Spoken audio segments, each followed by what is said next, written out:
ഒരു CPM-ന്റെ ഒരു ജില്ലാ സെക്രട്ടേറിയറ്റ് അംഗം നിങ്ങളെയൊക്കെ സംബന്ധിച്ച് വളരെ പ്രധാനപ്പെട്ട നേതാവാണ് ജില്ലയിൽ TK ഗോവിന്ദൻ ആയിരുന്നു. ആ ഒരു വ്യക്തി ഇങ്ങനെ ഒരു നിലപാടെടുക്കുമെന്ന് ആരും പ്രതീക്ഷിച്ചതല്ല. അപ്പോൾ അസംതൃപ്തരുടെ ഒരു വലിയ നിര പുറത്തേക്ക് വരുന്നില്ലെങ്കിലും പാർട്ടിയിൽ ഉണ്ട് എന്നതിന്റെ തെളിവല്ലേ? ഞങ്ങളെ സംബന്ധിച്ചിടത്തോളം നമ്പർ 1 ശത്രു വർഗവഞ്ചകനാണ്. വർഗശത്രുവാണ് നമ്പർ 1 ശത്രു. ആ വർഗശത്രുവിനെ നേരിടാൻ ഞങ്ങളുടെ പാർട്ടി സംവിധാനം മാത്രമല്ല, സാധാ അനുഭാവികൾ പോലും ശക്തമായി അതിനെ നേരിടാൻ മുന്നോട്ട് വരും. അതാണ് ഈ തെരഞ്ഞെടുപ്പിൽ കാണുന്നത്. മറ്റൊരു കാര്യം, UDF-ന്റെ റബലായി മത്സരിച്ച ഒരാൾ അദ്ദേഹം പത്രസമ്മേളനത്തിൽ പറഞ്ഞത്, ഞാൻ ജനിക്കുമ്പോഴേ കോൺഗ്രസ്സാണ്, ഞാൻ അന്നും കോൺഗ്രസ്സാണ്, ഞാൻ ഇന്നും കോൺഗ്രസ്സാണ്, ഞാൻ നാളെയും കോൺഗ്രസ്സാണ്.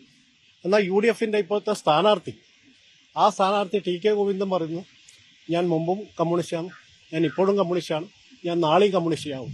അപ്പോൾ ഈ സാധാരണക്കാരനായ കോൺഗ്രസ്സുകാരൻ്റെ മനസ്സിനകത്ത് ഒരു കമ്മ്യൂണിസ്റ്റുകാരന് വോട്ട് ചെയ്യണോ, അതോ ഒരു കോൺഗ്രസ്സായി ജീവിക്കുന്ന, കോൺഗ്രസ്സായി മരിക്കാൻ ആഗ്രഹിക്കുന്ന ഒരാൾക്ക് വോട്ട് ചെയ്യണം? ഇതൊരു സാധാരണക്കാരന്റെ മനസ്സിൽ, കോൺഗ്രസ്സുകാരനായ മനസ്സിലുള്ള ഒരു ചോദ്യമാണ്. അതാണ് ഈ തെരഞ്ഞെടുപ്പിനകത്ത് UDF ഉണ്ടാക്കാൻ വേണ്ടി പോകുന്ന വലിയ അങ്കലം. അല്ല, അപ്പൊ ഈ BJP അവകാശപ്പെടുന്നത് പോലെ UDF-ന് വോട്ട് ചെയ്യാൻ പറ്റാത്തവർ ഇത്തവണ BJP വോട്ട് ചെയ്തു പോവോ?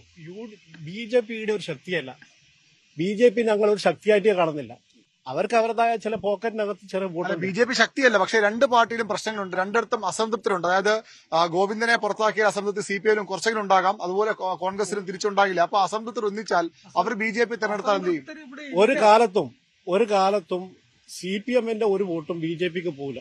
ഈ തളിപ്പറമ്പിലെ സ്ഥാനാർത്ഥി നിർണയം ഇതിനേക്കാൾ വളരെ പ്യൂരിറ്റിയുള്ള, അല്ലെങ്കിൽ കൂടുതൽ എല്ലാവർക്കും ഉൾക്കൊള്ളാൻ കഴിയുന്ന ഒരു തീരുമാനമായി നടപ്പിലാക്കാൻ കഴിയില്ലായിരുന്നു. ഈ PK ശ്യാമള ടീച്ചറുടെ സ്ഥാനാർത്ഥിത്വം യഥാർത്ഥത്തിൽ ഇത്ര വിവാദത്തിലേക്ക് പോകേണ്ട ആവശ്യമുണ്ടോ? പുതിയൊരാളെ, കൂടുതൽ സാധ്യതയുള്ള ഒരാളെ കണ്ടെത്താൻ കഴിയുമായിരുന്നു. ആദ്യം നിങ്ങൾ പറഞ്ഞ ഇൻട്രൊഡക്ഷൻ ഉണ്ടല്ലോ, ആ ഇൻട്രൊഡക്ഷൻ തന്നെ പ്രശ്നമുണ്ട്. കാരണം കേരളത്തിനകത്ത് ഏറ്റവും ശ്രദ്ധേയമായ ഒരു മണ്ഡലമായി തളിപ്പറമ്പ് മാറുന്നു എന്നുള്ളതാണ് നിങ്ങളുടെ ഇൻട്രൊഡക്ഷൻ. അങ്ങനെ ഒരു ശ്രദ്ധേയമായ മാറ്റമൊന്നും തളിപ്പറമ്പിനില്ല. തളിപ്പറമ്പ് സംബന്ധിച്ച് ഏകപക്ഷീയമായി ഇടതുപക്ഷം വിജയിച്ചു വരുന്ന ഒരു മണ്ഡലമാണ്. ആ മണ്ഡലം എല്ലാ കാലത്തും അതുപോലെ തന്നെ തുടരും.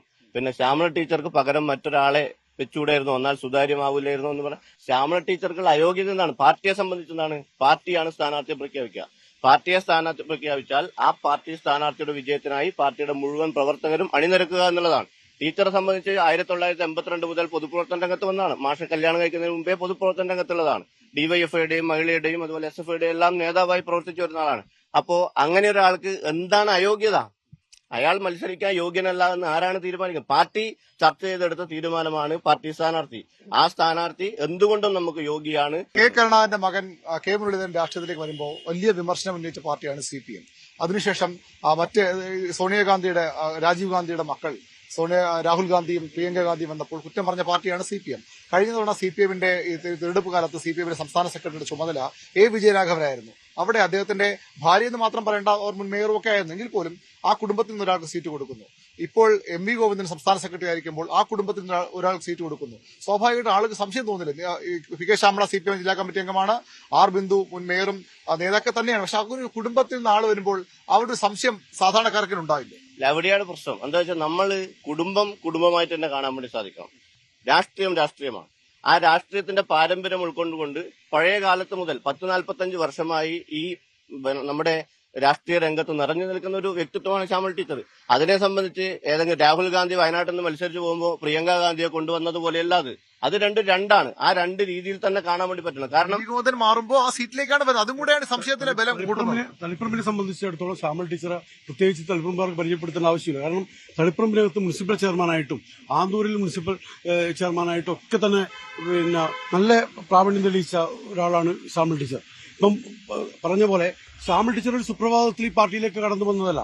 SFI-യിലൂടെയും അതുപോലെ തന്നെ ബാലസംഘത്തിലൂടെയും DYFI-യിലൂടെയൊക്കെ തന്നെ ഇതിന്റെ ജില്ലാതലത്തിലും സംസ്ഥാന തലത്തിലും ഒക്കെ തന്നെ മഹിളാ അസോസിയേഷന്റെ ഒക്കെ നേതൃത്വ നിലയിലേക്ക് കടന്നു വന്നിട്ടുള്ള ഒരു സഖാവാണ് ശ്യാമള ടീച്ചർ. അപ്പം പ്രത്യേകിച്ച് ശ്യാമള ടീച്ചർ ഒരു കുടുംബ ബന്ധം എന്ന് ഒരു പദം ഉപയോഗിച്ചുകൊണ്ട് വേർതിരിക്കാൻ സംശയം ഉണ്ടാക്കുന്നില്ല. കാരണം MV ഗോവിന്ദൻ ആ സീറ്റിൽ നിന്ന് മാറുന്നു, തൊട്ടു പിന്നാലെ അവർ കൊടുക്കുമ്പോൾ അങ്ങനെ ഒരു പ്രശ്നമില്ല. ശ്യാമള ടീച്ചർ നേരത്തെ ഉള്ള ആൾ തന്നെയാണ്. ഒരു കാരണവശാലുമില്ല. കാരണം MV ഗോവിന്ദൻ മാഷ് പാർട്ടി സെക്രട്ടറി സെക്രട്ടറി ആവുന്ന സമയത്ത് പോലും പാർട്ടിയുടെ ജില്ലാ കമ്മിറ്റിയിലേക്ക് തെരഞ്ഞെടുക്കപ്പെട്ട ഒരു സഖാവാണ് ശ്യാമൾ ടീച്ചർ. അപ്പം തളിപ്പറമ്പിനെ സംബന്ധിച്ചിടത്തോളം തളിപ്പറമ്പിൽ പരിചയപ്പെട്ട, പ്രത്യേകിച്ച് പരിചയപ്പെടുത്തുന്ന എല്ലാ മേഖലകളിലും, കാരണം ഒരു ചെയർമാനായിട്ട് തളിപ്പറമ്പിലിന്റെ വികസനം കൊണ്ടുവന്നത് തന്നെ ഏറ്റവും കൂടുതൽ ശ്യാമൾ ടീച്ചർ തന്നെയാണ്. കാരണം ഇവിടെയുള്ള ടൗൺ, ഇപ്പം നമുക്കറിയാം തളിപ്പറമ്പ് ബസ് സ്റ്റാൻഡിന്റെ പരിസരത്തുള്ള ഒരു ടൗൺ സ്ക്വയർ ഉൾപ്പെടെയുള്ള എല്ലാ കാര്യങ്ങളും, അതുപോലെ തന്നെ ഒരുപാട് വികസനങ്ങൾക്ക് നേതൃത്വം വഹിച്ചിട്ടുണ്ട്. അതെ, അവരൊരു സംശയം ഉണ്ടാകുന്നത് ഇപ്പോൾ താങ്കളെ പോലെ താഴെ പാർട്ടിയോ അല്ലെ പാർട്ടിയുടെ അനുഭാവികളോ ആയി നിൽക്കുന്നവര് ഈ തരത്തിൽ മനസ്സിലാക്കുമ്പോഴും എന്തുകൊണ്ട് ജില്ലാ സെക്രട്ടേറിയറ്റ് അംഗം പോലെ ടി കെ ഗോവിന്ദനെ പോലെയുള്ളവർ ഈ ഒരു താങ്കൾ വിലയിരുത്തുന്ന പോലെയുള്ള വിലയിരുത്തലിലേക്ക് പോയില്ല? എന്തിനാ അവർ പാർട്ടിക്കെതിരെ രംഗത്ത് വന്നു? നേരത്തെ ഇവിടെ BJPയുടെ നേതൃത്വം വഹിക്കുന്നവർ പറഞ്ഞ ഒരു കാര്യമുണ്ട്. കാരണം വെച്ചിട്ടുണ്ടെങ്കിൽ ഇതിനകത്ത് നിന്ന് എല്ലാ തരത്തിലുള്ള സ്ഥാനമാനങ്ങളും പിന്നെ ടി കെ ഗോവിന്ദൻ മാസ്റ്റർക്ക് പാർട്ടി കൊടുത്തിട്ടുണ്ട്. അത് പാർട്ടിയിൽ ഉള്ളത് കൊണ്ടാണ് ഇടതുപക്ഷത്തിന്റെ ഒരു ലീഡർഷിപ്പിലേക്ക്, അല്ലെങ്കിൽ കമ്മ്യൂണിസ്റ്റ് മാർക്സിസ്റ്റ് പാർട്ടിയുടെ ഒരു ലീഡർഷിപ്പിലേക്ക് വന്ന ഒരു നേതൃത്വത്തിലേക്ക് വന്ന ഒരു സഖാവാണ്. അപ്പൊ ആ സഖാവിന് കൊടുക്കേണ്ട മാനദണ്ഡങ്ങളൊക്കെ തന്നെ പാർട്ടി അതിന്റെ സംഘടനാ രൂപത്തിലും സംഘാടക രൂപത്തിലും ഒക്കെ തന്നെ പാർട്ടി നേതൃത്വപരമായിട്ട് കൊടുത്തിട്ടുണ്ട്. പക്ഷേ ഒരു നിർണായക ഘട്ടത്തിൽ ചിലപ്പം അധികാര മോഹങ്ങളും എന്റെയൊക്കെ അഭിപ്രായം ഇതിനകത്ത് ഇതിന് മുന്നേ തന്നെ ചിലപ്പം എനിക്ക് തോന്നുന്നു ലീഗുമായിട്ടോ കോൺഗ്രസുമായിട്ടോ ഒരു ധാരണയിലേക്ക് എത്തിയിട്ടുണ്ടാവും. കാരണം പ്ലാൻ ചെയ്ത് ചെയ്യാൻ സാധ്യതയുണ്ട്. കാരണം നമുക്ക് ഇപ്പം എവിടെയും ഒരു സജീവമായിട്ടില്ല.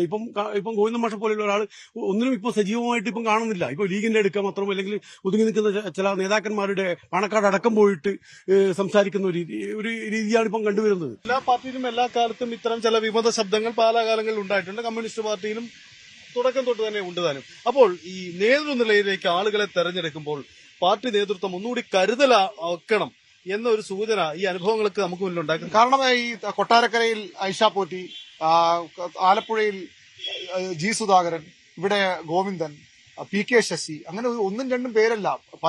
നേരത്തെ കോൺഗ്രസ് CPM കോൺഗ്രസ് വിമതരെ കാത്തിരിക്കുമായിരുന്നു. അതുപോലെ ഇപ്പൊ CPM വിമതരെ കാത്ത് കോൺഗ്രസ് നിൽക്കുന്ന അവസ്ഥയായില്ലേ? നാണക്കേടല്ലേ? അല്ല, അത് ആ രീതിയിലൊന്നും കാണാൻ വേണ്ടി പറ്റില്ല. കാരണം എന്താ വെച്ചാല് നമ്മളിപ്പോ അയാൾ പാർട്ടിയിൽ ഉണ്ടാകുമ്പോൾ ആ പാർട്ടിയുമായി ബന്ധപ്പെട്ട് ഉണ്ടാകുന്ന അദ്ദേഹത്തിന്റെ പ്രവർത്തനം സംബന്ധിച്ച് ആ പ്രവർത്തനം പരിശോധിച്ചാണ് പാർട്ടിയുടെ നേതൃനിരയിലേക്കെല്ലാം ആളുകൾ വരുന്നത്. ആ ആളുകളെല്ലാം ഈ പറഞ്ഞ ആളുകളെല്ലാം പാർട്ടിയുടെ എല്ലാ സംവിധാനവും, അതായത് എല്ലാവിധ ആനുകൂല്യങ്ങളും കൈപ്പറ്റിയതിനു ശേഷം ഏറ്റവും ഒടുവിലായിട്ട് അവർക്ക് ഇത് കിട്ടുന്നില്ല എന്ന് കാണുമ്പോൾ അധികാരത്തിന്റെ ഭാഗമായിട്ട് മാത്രം പോകുന്നതാണ്. അധികാരം എന്നുള്ളത് മാത്രം ചില ആളുകൾക്ക് തലക്ക്. അധികാരമോഹികളെയൊക്കെ എന്തുകൊണ്ട് പാർട്ടി തിരിച്ചറിയാൻ ഇത്ര വൈകി പോകുന്നതാണ് ചോദ്യം. അതാണ് ഒരു സംശയം.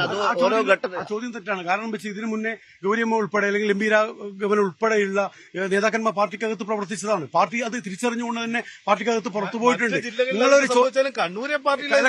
കണ്ണൂരിൽ ആദ്യം വന്നൊരു ചോദ്യം, എം പി രാഘവൻ പോയ സമയത്ത് ഇവിടെ പാർട്ടി ഉണ്ടാവുമോ, ഇവിടെ ഈ പാർട്ടി ഗ്രാമം ഉണ്ടാവുമോ, എല്ലാം എം പി രാഘവന്റെ കൂടെ പോവോ? പക്ഷേ അതിന് കാലം അതിന് സാക്ഷിയാണ് എന്ന് മാത്രമല്ല ജനങ്ങൾ വളരെ പെട്ടെന്ന് തന്നെ തിരിച്ചറിഞ്ഞുകൊണ്ട് അതിന്റെ കൃത്യതയിലേക്ക് വരികയും ചെയ്തിട്ടുണ്ട്. ഇവിടെ ഒരു കോട്ടം പോലും ഈ ഇടതുപക്ഷത്തിന് ഈ തളിപ്പറമ്പിൽ CPM-ലെ അസംതൃപ്തരെ കാത്തിരിക്കുന്ന ഒരു പാർട്ടിയെ കോൺഗ്രസിന് മാറാൻ കഴിഞ്ഞിട്ടുണ്ടെന്നത്.